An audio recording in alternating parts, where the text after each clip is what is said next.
number one. Should I ask the first question? You have it? Oh, you.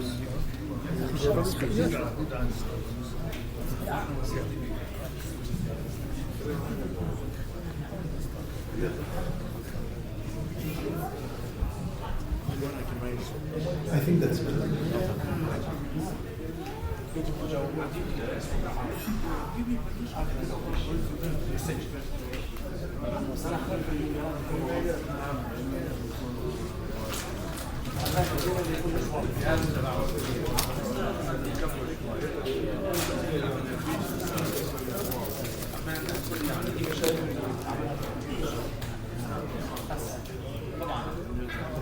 نفسه صغير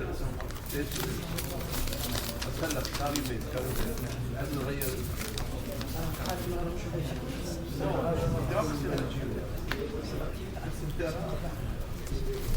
لا شو ممكن خطأ بالضبط كمان احد الاسماء هو يسجلها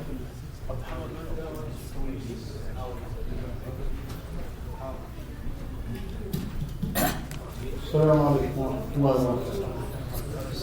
الحمد لله رب العالمين والصلاة والسلام على سيد المرسلين نبينا محمد وعلى آله وصحبه أجمعين. نبدأ إن شاء الله إلى 10:30 بسؤال وجواب، والسؤال والجواب أيها الإخوة من أعظم وسائل التعلم والتعليم، وقد امتلأ القرآن في الأسئلة يسألونك وبالأجوبة أيضا. فيأمر الله عز وجل نبيه أن يقول لهم كذا وكذا، قل. فإن شاء الله نستمع إلى أسئلتكم ونحاول أن نجيب عليها إن استطعنا إلى ذلك سبيلا. تفضل. بسم الله الرحمن الرحيم. الحمد لله رب العالمين والصلاة والسلام على رسوله الكريم. اللهم لا سهل إلا ما جعلته سهلا وأنت تجعل الحزن إذا شئت سهلا. So we start the question and answer session, inshallah, and the Shaykh advised that we will go or we will stop at 10:30. So we'll try to address as many or answer as many questions as we possibly can. And he advised as well that obviously asking questions is one of the great ways of learning. And we see that the Quran is full of, and they ask you, O Muhammad, they ask you about this, and then Allah Azza wa Jal guides His Messenger alayhi salatu wasalam to answer them. So this is what we're going to attempt to do, inshallah. I think we have a couple of questions here. We'll start, inshallah, and then we'll take also questions from the audience. Now, I know some of the questions are in Arabic and some in English, and I need to translate back and forth. So if I ever translate in the wrong way, please let me know. If you see me translating to the Sheikh in English, please let me know, because my mind is kind of crossing now. Inshallah. The first question, Salam Sheikh. يقرأك السلام. وعليكم السلام. Jazakallah khair for coming to Chicago and sharing your knowledge. بيقول الله يجزيك الخير لمجيئك إلى شيكاغو وتعليمنا. May Allah protect you, keep you in good health and extend your life. أسأل الله أن يحفظك وأن يديم عليك الصحة ويطيل في عمرك. My question was regarding what to do after the congregational salah. In many masajid here in Chicago, the Imam makes a congregational dua. The people will say Ameen and everybody wipes their face. Please tell us what is the correct thing to do after the congregational salah. السؤال بالنسبة للصلوات الجماعة. يقول في مساجد كثيرة في شيكاغو، بل حتى في أكثر مساجد شيكاغو، بعد ما يعني يتم صلاة الجماعة الإمام دغري مباشرة بعد هذا إلى العادة عندهم أنه يرفع يديه بالدعاء والمأمومين يعني يؤمنوا من وراءه، وبعد ما ينتهوا من الدعاء طبعا مسح الوجه. فهل هذا صحيح؟ وما المشروع فعله بعد الانتهاء من الصلاة؟ الحمد لله والصلاة والسلام على رسول الله وعلى آله وصحبه ومن والاه. جزاك الله خير أخي السائل وحياك الله، وأسأل الله عز وجل لك ما سألته من دوام الصحة والعافية. وبالنسبة لسؤالك الجواب عليه من وجوه. الوجه الأول أن هذا الفعل الذي يفعله الأئمة الذين وصفتهم هو فعل مبتدع وليس من سنة النبي صلى الله عليه وسلم، وبالتالي لا يجوز فعله ولا يجوز متابعتهم عليه. The Sheikh started by saying Jazakallahu khairan, and may Allah salute you, and may Allah reward you and give you what you wish the Sheikh for. And then he said that the answer to that question is from multiple ways. First, he said that obviously their practice is innovation in the deen. It is innovative, it has absolutely no basis in the deen, and as such that we should not do that or follow them in doing that. الوجه الثاني أن الدعاء في أصله قول الله عز وجل ادعوا ربكم تضرعا وخفية إنه لا يحب المعتدين. فالدعاء يكون بين العبد وبين ربه، لا يكون بالجهر. تفضل. The second point that he made is that in principle the dua should actually be done in a way that is hidden and personal and out of sincerity to Allah Azza wa Jal. It shouldn't be voiced up and done loudly like Allah Azza wa Jal says or ordered us to do, to pray to Allah, to make dua to Allah out of sincerity and out of خشوع with Allah Azza wa Jal. ولما سمع النبي صلى الله عليه وسلم أصحابه يرفعون أصواتهم بالدعاء قال يا أيها الناس أربعوا على أنفسكم إنكم لا تدعون أصما ولا غائبا إن الذي تدعون أقرب إلى أحدكم من عنق راحلته.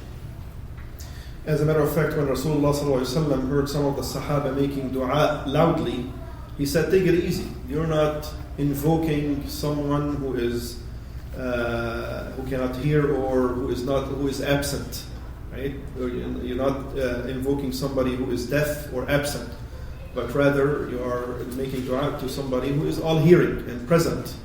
So he said, take it easy, meaning invoke Allah Azza wa Jal silently. You don't have to voice up and shout. وحين سألوا النبي صلى الله عليه وسلم قالوا يا رسول الله أبعيد ربنا فنناديه أم قريب فنناديه؟ أنزل الله عز وجل وإذا سألك عبادي عني فإني قريب أجيب دعوة الداعي إذا دعان فليستجيبوا لي وليؤمنوا بي لعلهم يرشدون. And one of the companions of the Prophet ﷺ, he asked him, alayhi salatu wasalam, is our Lord far away so that we shout loudly and invoke him loudly, or is he near so that we invoke him silently? And Allah Azza wa Jal revealed the ayah in response to that, the ayah of Surah Al-Baqarah, وَإِذَا سَأَلَكَ عِبَادِي, if my servants ask you about me, then I am near, and let them invoke me and pray to me. وهذا الفعل من الأئمة لم يكن عليه إمامنا الأعظم صلى الله عليه وسلم، فقد كان يصلي في الناس الخمس صلوات ولم يكن يرفع يديه ويدعو ويؤمن الناس على دعائه، ولا أصحابه من بعده رضي الله تعالى عنهم وكذلك التابعون وأهل العلم إلى يومنا هذا. فهذا الذي يفعله الأئمة ليس له أصل في السنة. And our leader, an example, Allah's Messenger alayhi salatu wassalam, obviously he led the Muslims in prayers 5 times every day, and the Sahaba prayed behind him. He never did this, and the Sahaba never actually, ammanu, meaning said ameen with him, never made dua immediately after the prayer. And the Sahaba after him never did this, neither the tabi'een, the second generation, or any of the scholars and the imam did this. ولا أريد أن أطيل أكثر من هذا. تفضل السؤال الثاني. السؤال الثاني من جهة الأخوات. السلام عليكم ورحمة الله وبركاته. جزاكم الله خيرا يا شيخ ونفع الله بك. ما حكم ضرب الصغير ذو العامين الضرب غير المبرح? What is the ruling on disciplining the young or the boy who is only 2 years old by beating him not harshly, unharshly. الجواب: يحرم ضرب الأطفال دون سن 10. يحرم ضرب الأطفال دون سن 10. والدليل على ذلك قوله صلى الله عليه وسلم: علموهم بالصلاة، وفي رواية أخرى: مروهم بالصلاة أبناء 7 واضربوهم عليها أبناء 10. قال أهل العلم استنادا لهذا الحديث بأنه لا يجوز ضرب الأطفال دون 10، ولكن ينبه ويعلم. فقد أخذ الحسن بن علي تمرة يريد أن يضعها في فمه، وكان صغيرا في السنوات الأولى 4 أو 5، فقال له النبي صلى الله عليه وسلم: كخ إن لا تحل لنا الصدقة. فيعلم الصغير ولا يضرب إلا إذا بلغ 10 فيضرب على الصلاة ونحوه. تفضل. Sheikh is saying that the answer to the question is that children who are less than 10 years old should not be beaten at all for any reason. And the evidence on that is that Rasulullah ﷺ said in the Hadith Sahih that teach your kids Salah when they are 7 years old, and then punish them, meaning for not praying, when they are 10 years old. So the scholars have said if this is for the prayer, then it goes without saying for any other reason which is of a lesser importance that they should not be punished by being beaten for that. And Rasulullah sallallahu alaihi wasallam once saw his grandchild Al-Hasan. Al-Hasan eating a date that he collected from the ground, and he actually told him to throw it out because obviously sadaqah or bayt al-Nabi sallallahu alaihi wasallam, they are not to eat from sadaqah. But he did not actually beat him or do anything, rather just verbally guided him to throw it away and not eat it. يعني انظروا إلى هذا المنظر ما أجمله. هذا والله يا إخواني يعني اللعب هذا هكذا عندما الصغير يلعب، هذا يجلب السرور والفرح، فيلعب الصغار. الله خلقهم لهذا، يعني كيف يضربون؟ نعم.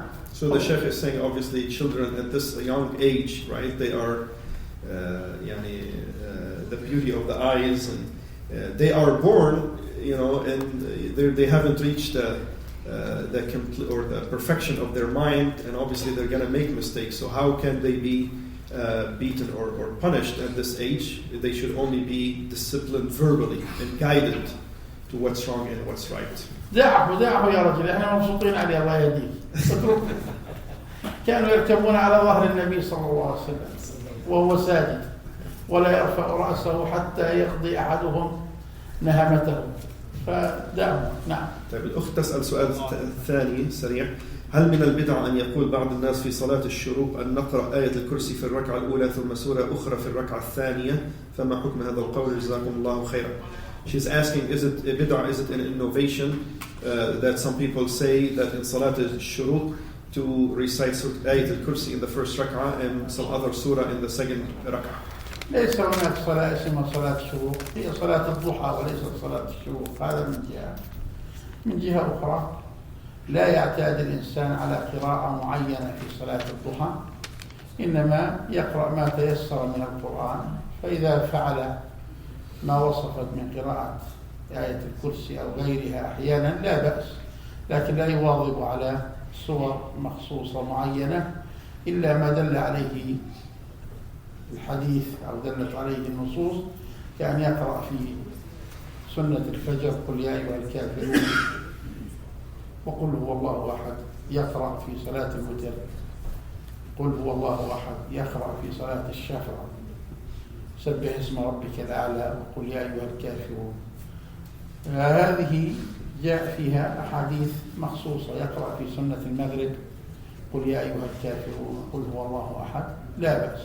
أما ما سوى ذلك لا يخصص صلاة بقراءة معينة ومحددة إلا ما دل عليه الشرع، كقراءة مثلا السجدة وهل أتى على الإنسان يوم الجمعة الفجر وسبح والغاشية أو الجمعة والمنافقون في صلاة الجمعة، فهذه دلت عليها النصوص. غير هذا الذي لا يدل عليه النصوص لا يخصص. تفضل. Sheikh is said that there is no prayer called Shuruq, it is actually Salat al-Duha. And then he said, in general, one should not constantly read a specific ayat or specific surah in any prayer, but rather, recite, in a diverse way, right? Except for those specific prayers where it is narrated to us that Rasulullah ﷺ recited specific surah. But in general, you should actually, diversify, read from here sometimes, from there sometimes, and not always recite the same ayat. Here's a question. When we are traveling, can we perform sunnah and witr salah even in qasr?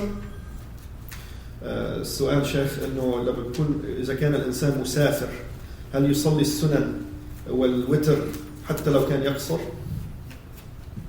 الجواب أن سنة الفجر وسنة الوتر يصليان سفرا وحضرا لأنهما سنتان مؤكدتان، وما سوى ذلك تصلى على الجواز لا على الاستحباب، أي يجوز له أن يصليها لكن ليس من المستحب كما هو في حال الحضر. ورأى ابن عمر رضي الله تعالى عنهما أقواما يصلون بعد صلاة الفريضة أي بعد صلاة القصر، فقال ما يفعل هؤلاء؟ قالوا يسبحون أي يصلون النافلة، فقال لو كنت مسبحا لما قصرت، لو كنت مسبحا لما قصرت، أي لو كنت متنفلا لما قصرت. فدل هذا على أن صلاة النافلة بعد صلاة القصر ليس من السنة، لكن ليس على التحريم، ولكن وإن فعلت ليست على الاستحباب بل على الجواز. لا نقول له ارتكبت محرما، ولكن لا نقول له فعلت سنة أيضا. Sheikh is saying that if somebody is traveling, the only sunnah that he or she should pray is Sunnat al-Fajr and Sunnat al-Witr, because these are highly emphasized optional prayer or Sunnah Nafila prayers. But other than that, a person can pray them, but this is not from the aspect of being encouraged and mustahab, but rather from the aspect that it's permissible. And Abdullah ibn Umar radiallahu anhuma, he saw some people praying sunnah after the third prayer, and he asked, what are they doing? And he was told that they were praying sunnah after the prayers. And he said, if I am if I would pray sunnah, then I wouldn't make qasr. Meaning that if you make qasr, then you don't have to pray sunnah after that in general, like aside from those two, sunnat al-fajr and sunnat al-witr. And again, to summarize, if somebody does them or prays them, this is from the aspect that it's permissible, but it is not something sunnah or mustahab to do that. شيخ عنده سؤال آخر بيقول بعد أذان المغرب معظم مساجد شيكاغو لا ينتظرون بين الأذان والإقامة، يعني بيأذنوا للمغرب في يدوب 30 ثانية يعني يدوب دقيقة ويقيمون ويصلون، ما في وقت حتى يصلي أحد السنة بين الأذان والإقامة. The question is, most masajid in Chicago, and I'm pretty sure elsewhere, they literally don't leave any time between adhan and iqamah for maghrib. Yani they raise the adhan for maghrib, and then literally immediately they make the iqamah and they pray in the masajid. الجواب أنه لا بأس بذلك، لأن الصلاة بين الأذان والإقامة ليست من الرواتب، وإنما هي على الاستحباب، فإذا أمكن فعل، وإن لم يمكن لم يفعل. وإذا كان المقصود بذلك مبادرة الليل بالصلاة فهذه سنة، كان النبي صلى الله عليه وسلم يأمر بالمبادرة إلى صلاة المغرب قبل أن تشتبك النجوم، فإذا كان هذا من هذا الباب لا بأس بذلك، فهو أصل. وأما الصلاة بين الأذان والإقامة فهو استثناء، ولذلك لو فعلوا هذا لا حرج إذا كانوا المبادرة لصلاة المغرب، لا حرج إن شاء الله. So the Shaykh is saying that if they do that, it's okay, because the two rak'at between the adhan and the iqamah is not from al-rawatib, the highly emphasized, but rather it is permissible, mashru', or permissible to pray 2 rak'ah between every adhan and iqamah, but it is not from the regular and most emphasized sunnah, which we call sunnah al-rawatib. And the Shaykh is specifically saying that if they do this from the aspect that they want to hasten in praying maghrib, being the salat al-layl, or the first of the salat of night prayers, so that it doesn't get late, then it is no problem in doing that. طيب إن شاء الله الأسئلة. طيب أخونا أبو عبد الله، أنا خلينا حتى ننوع. عندك أي واحد؟ كبير. طيب سؤال شيخنا سلمك الله تعالى من كل مكروه. هل حديث أبي أيوب الأنصاري أن النبي صلى الله عليه وسلم كان يصلي قبل الظهر 4 الحديث، هل هذه 4 هي سنة الظهر القبلية أم غيرها؟ وهل ترون أن هذه سنة الزوال؟ سؤال آخر، هل طيب خيرا نعم للوقت. طيب the question is the hadith of Abu Ayyub, that Abu Ayyub al-Ansari narrated that the Prophet sallallahu alaihi wasallam prayed 4 rak'at before Salat al-Dhuhr. The question is, are these 4 rak'at the sunnah before Dhuhr prayer, or is it something else? And is it, or could it be as sunnah of zawal, which is when the sun becomes in the middle of the sky? الجواب أنها سنة الظهر القبلية وليست سنة الزوال. سنة الظهر القبلية وهي كما قلت سابقا من التنوع، فيصلي أحيانا 4 ويصلي أحيانا 2. فابن عمر رآه يصلي 2 في بيته، وأبو أيوب رآه يصلي 4. فهذا روى ما رأى وهذا روى ما رأى. نعم. So the answer to this is yes, these 4 rak'at are the sunnah before Salat al-Dhuhr. And the Shaykh said that obviously there are multiple narrations from multiple Sahaba companions of the Prophet ﷺ, and obviously each one of them narrated what he saw. So some of them saw Rasulullah ﷺ say pray 2 rak'at, and some others saw him praying 4 rak'at. And like we said before, this is from the diversity of the options. but this is the sunnah before Salat al-Dhuhr. سؤال ثاني شيخ عم يقول ما الحكمة من الوصال وهل الواصل مأجور على وصاله إلى السحور? The question is, what is the wisdom of fasting uninterruptedly that we talked about before, and is the one who does that, is he rewarded? Does he get reward for doing that? الحكمة من الوصال الجواز والإباحة وليس الاستحباب، فالمستحب أن يفطر وأن يعجل بالفطر لقول النبي صلى الله عليه وسلم فيما يرويه عن ربه عز وجل أحب عبادي إلي أعجلهم فطرة، ولقوله عليه الصلاة والسلام نحن معشر الأنبياء أمرنا بتعجيل الفطر وتأخير السحور ووضع اليمنى على اليسرى في الصلاة، فالأفضل أن يعجل بالفطر لا أن يواصل، ولكن الوصال للجواز لا للاستحباب. نعم. So the Shaykh is saying that the wisdom behind the narration of fasting uninterruptedly is to say that it is permissible, not that it is recommended or preferable, but rather to say that it is permissible to do so. And what is actually better is to actually hasten in breaking the fast. And in the hadith, Allah Azza wa Jal says that the most beloved among my servants are the ones who actually break their fast immediately when the time of Maghrib. And the Prophet ﷺ also says in another hadith that we are the prophets, we were ordered to hasten in breaking our fast and delay our suhoor to the end of the time, before Fajr. So again, fasting uninterruptedly is permissible, it is not recommended or sunnah. No. طيب. هذا سؤال جيد. How to fight hypocrisy inside oneself and how a person can know he is hypocrite or not. السؤال شيخ كيف يعالج الإنسان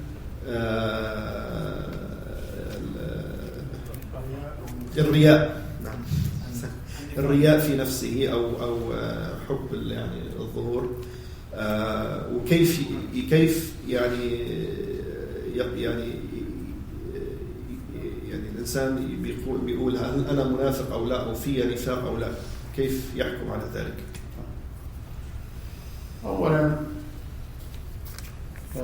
جيد أن يشعر الإنسان في نفسه بالنفاق، وقد كان كبار الصحابة يشتكون أنفسهم لأنفسهم بأنهم يجدون في أنفسهم نفاقا، وهذا يدعو إلى محاسبة النفس.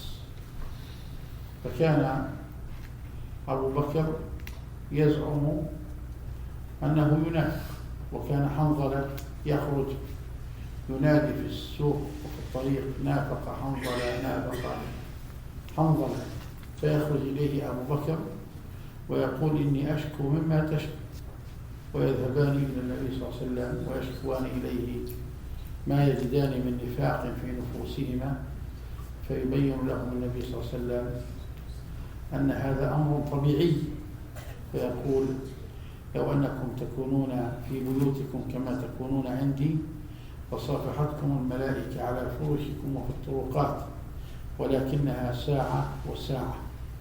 ولذلك قال الله عز وجل فأما الذين آمنوا فزادتهم إيمانا، ويزيد الله الذين اهتدوا هدى. فالإيمان يزيد وينقص، يزيد بالطاعات وينقص بالمعاصي، وهذا مذهب واعتقاد أهل السنة والجماعة في الإيمان، بخلاف المرجئة الذين يقولون أن الإيمان ثابت لا يزيد ولا ينقص، وأن الإيمان إيمان أفسق الناس كإيمان جبريل، هذا خطأ. وعلاج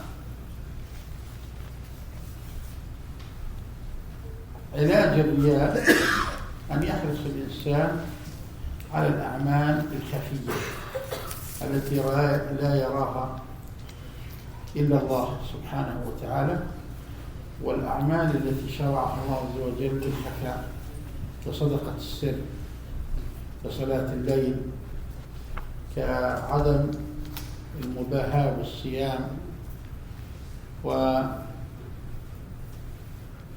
ذلك من الأعمال التي لا يطلع عليها إلا الله سبحانه وتعالى. ومما روينا عن بعض علمائنا ومشايخنا أنهم كانوا إذا وجد الإنسان في نفسه شيئا من الرياء والكبر انطلق إلى حمامات المساجد ينظفها ويعتني بها، لأن هذا تأباه النفوس وتتقرف وتتقزز منه، فيبحث الإنسان عن الأشياء التي لا يألفها الناس ويفعلها. كان أبو بكر وعمر رضي الله تعالى عنهما يتسابقان إلى امرأة عجوز يخدمانها، فيفعل الإنسان الأشياء الخفية، فإذا اعتاد على هذا زال الرياء من نفسه، ثم إذا وجد شيئا من ذلك يدعو بالدعاء الذي علمنا إياه النبي صلى الله عليه وسلم: اللهم إني أعوذ بك من أن أشرك بك شيئا أعلمه وأستغفرك لما لا أعلم إنك أنت علام الغيوب. فإن شاء الله هذا يزيل ما في نفسه من الرياء. نعم. The answer to the question is that, first of all, it is good to accuse oneself of hypocrisy. Yani to once in a while accuse yourself and blame yourself for being hypocrite is actually not a bad thing, but rather it's a good thing, because this should actually lead the person to bring oneself to accountability and review the deeds and see why you're doing what you're doing, right? And Rasulullah, and as a matter of fact, you're not the person who asked the question. You're not alone in that feeling. As a matter of fact, Sheikh mentioned that even the Sahaba, the great Sahaba, used to find that in themselves as well, including Abu Bakr as-Siddiq and Umar ibn al-Khattab. They used to accuse themselves of hypocrisy and think that they might be doing certain things out of hypocrisy as a show-off. And they would come to the Prophet Muhammad sallallahu alaihi wasallam, and they would tell him about that. And he said, what you're feeling is normal. He said, if you would be in your houses like you are when you are in front of me, meaning at the same highest level of iman, then the angels would shake hands with you, meaning that you would be angels, you would be ma'soom. But we're not. We're human beings. We err and we make mistakes. So he said that this is actually a normal thing. And then the Sheikh guided to doing several things that would help the person to be more sincere. One of them is to actually hide some of the deeds. Don't show everything to people. Don't do everything in front of people, praying in front of people, making it known that, by the way, I'm fasting today. Let it be known, right? Hide certain deeds. Don't show everything, and make certain deeds inwardly, secretly. Even hide it from your wife and kids, and let Allah Azza wa Jal be the only one who knows about it. And if you find some show off and hypocrisy in yourself, then try to do. This is from the guidance of the scholars, across all time, to do certain things that people tend not to feel comfortable doing. For example, one of the things that he mentioned, barakallah fi, is to come to the masjid and clean the toilets. Most people don't come forward to do that, but show yourself that you are like anybody else, and do certain things that not everybody does. And Abu Bakr as-Siddiq and Umar, for example, they used to race and compete against one another to help the needy and the elderly, carrying and giving a helping hand, although they were who they were, radiyallahu anhum wa ardahum. And the last thing that he guided to is to actually keep reciting the dua of the Prophet ﷺ, who taught us what to say when we to seek refuge from Allah Azza wa Jal from being hypocrite. Allahumma inni a'udhu bika an ushrika bika shay'an a'lamu. Oh Allah, I seek refuge in you to partner with you or associate with you, because obviously riya is one kind of shirk. To associate with you that which I know. وَأَسْتَغْفِرُكَ لِمَا لَا أَعْلَمُ, and I seek forgiveness from you for that which I do not know. Because sometimes we may actually commit riya and we don't even know about it, that we committed riya. إِنَّكَ أَنْتَ عَلَّامَ الْغُيُوبِ, indeed you are the knower of the unseen. آخر سؤال, the last question, because we're really running out of time. I understand last night every musafir has, or what, have prayed Zuhr, Asr and Isha Qasr, but Imam or Sheikh led Isha right now 4 ركعات. Why? طيب, السؤال السائل يسأل انه فهم من البارحة, من البارحة ان المسافر يقصر أو واجب عليه أن يقصر إذا كان مسافر الصلوات الظهر والعصر والعشاء, ولكن لاحظ أنك اليوم أتميت العشاء 4 ركعات. لماذا؟ نسيان، نسيت وما أعرف إلا الآن. مسكك شيخ. لكن في سنة ذلك. ها؟ ظنيت سنة جديد. لا والله أنا نسيت وما تذكرت إلا الآن لما سألت. ربنا لا تؤاخذنا إن نسينا أو أخطأنا. لا الآن ما في سجود سهو، راح ذهب. فأنا نسيت وما علمت ولا أنتم ذكرتموني ولا أنا تذكرت إلا الآن لما سألت. وهذا يذكرني بحادثتين في مسجدي هناك. صليت مرة في الناس الظهر 8 ركعات وما أحد سبحني، وبعد أن انتهينا من الصلاة قالوا لي نحن صلينا 8 ركعات. قلت لماذا لم تسبحوا؟ قالوا ما انتبهنا إلا بعد الصلاة. فقلنا هذه يعني تحتمل، نسينا. ومرة أخرى صليت بهم 8 ركعات، وبعد العصر جاءني أحد الإخوة رحمة الله عليه توفي فيما بعد، قال أنت تدري إنه إحنا صلينا الظهر اليوم 8 ركعات؟ قلت له الآن ذكرت. وأنا والله ما ذكرت إلا الآن لما سأل الأخ. وهذا إخواني الكرام يعني ولقد عهدنا إلى آدم من قبل فنسي.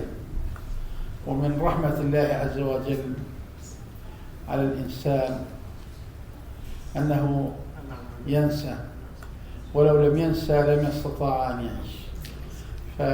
فربنا لا تؤاخذنا إن نسينا أو أخطأنا. قال الله عز وجل قد فعلت، ورفع عن أمة الخطأ والنسيان وما استكرهوا عليه. فما فعلته يا أخي نسيانا، وجزاك الله خير على تذكيرنا، وليس سنة. السنة التي فعلناها بالأمس، وأما اليوم الذي فعلناه نسيانا. نعم. تكرر الموقف نقول سبحان الله يا شيخ؟ طبعا. إذا تكرر الموقف أقول سبح. ربما لو سبحتم لما عرفت لماذا سبحتم أصلا. ولكن يصح ذلك. يسبح. نعم. يصح ذلك، يصح أنه تصلي صلينا صحيح، صلاتنا صحيح. نعم. ولو صلينا 8 صلاتنا صحيح. أقصد سيدنا المسافر يصح أن يقصر ويصح أن يكمل. يجب أن يقصر. نعم. ويجوز له أن يتم. نعم. يجب عليه أن يقصر ويجوز له أن يتم. نعم. So the Sheikh answered that actually he didn't do that, meaning completing the prayer on purpose, but rather out of forgetfulness. He actually completely forgot, so nobody should think that what he did is a sunnah. But again, what we said yesterday is the correct thing, which is to actually, the traveler or the one who is journeying should make qasr and shorten the prayer. And he did this out of forgetfulness. He actually said that he didn't realize that he completed the prayer until now when we read the question. He completely forgot about it. And he actually mentioned a couple of stories back home when in his masjid where he leads the prayer. He once prayed Salat al-Dhuhr 8 rak'at. And then after they were done with the prayer, people came to him and said, "Do you know that we prayed 8 rak'at?" And he said, "Why you didn't remind me or notify me by saying tasbih?" They said, "We forgot, or we only realized that after we were done."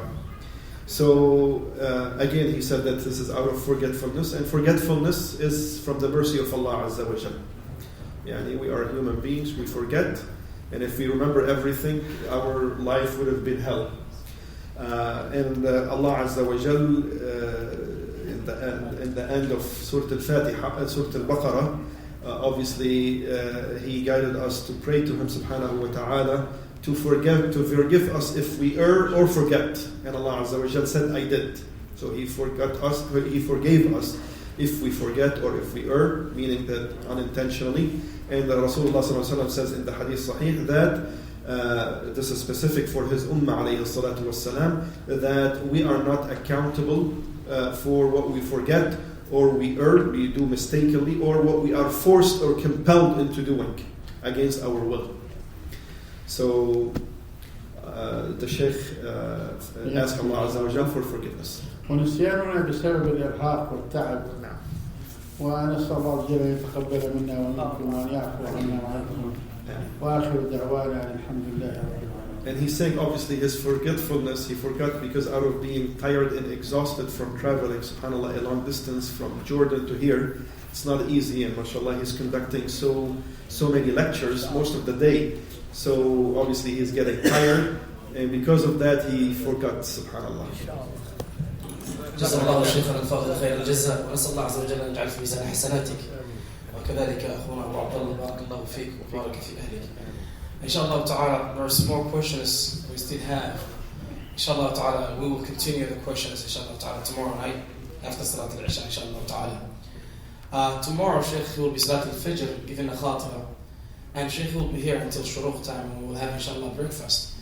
So if you have a question and you want to go into the deep this, so inshallah ta'ala stay with us tomorrow inshallah ta'ala till the shuruq, and we're going to have breakfast together, the discussion with the Shaykh inshallah ta'ala.